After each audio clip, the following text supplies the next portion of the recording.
એક અમે professional voice users જે લોકો છે, એન્કરિંગ કરતા હોય છે, સિંગર્સ છે, ટીચર્સ છે, એ લોકોને કન્ટિન્યુઅસ જ્યારે બોલવાનું થતું હોય, અને ખાસ કરીને સિંગર્સ કે જે લોકોને હાઈ નોટ્સમાં જ્યારે ગાવાનું થાય, ત્યારે હાઈ નોટ્સને લીધે જે આપણી સ્વર પેટી હોય ગળાના નીચેના ભાગમાં, એના બે પડદા હોય જેને વોકલ કોર્ડ્સ કહેવાય.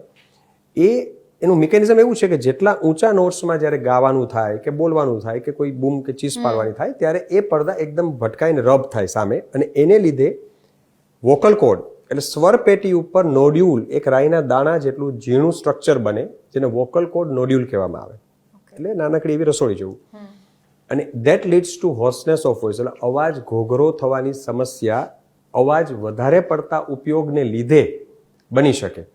અને ઘણી વખત આ વસ્તુ એટલી હદ સુધી હોય કે વ્યક્તિનો અવાજ ત્યાં સુધી બગડી શકે કે he can not able to speak clear words. જ્યારે એ પોતે બોલવા જાય ત્યારે અવાજ ઘોઘરો હોવાથી પૂરા શબ્દો પણ બોલી શકતો ના હોય, એકદમ ખરડાઈ જાય.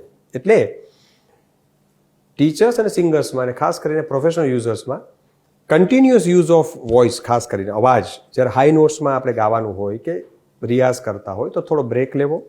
લ્યુકવોર્મ વોટર મે બી હેલ્પફુલ. ગળામાં નવશેકું ગરમ પાણી પીવાથી એ વસ્તુ ડ્રાયનેસ નહીં થાય ગળામાં, અને ડ્રાયનેસ નહીં થાય તો સ્વર પેટીને વધારે લોડ કરવો નહીં પડે. જ્યાંથી બોલો તમે, બોડું સૂકું હોય તો અવાજ વધારે સ્ટ્રેનથી કાઢવો પડે.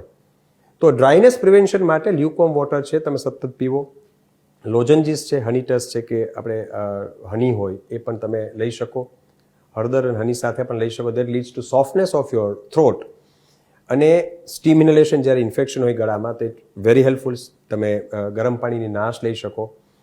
અને of course during bigger time, like suppose વધારે રિયાઝ છે કે વધારે સ્લોટ્સ છે, ત્યારે અવાજને આરામ આપવો વચ્ચે વચ્ચે ખૂબ જરૂરી.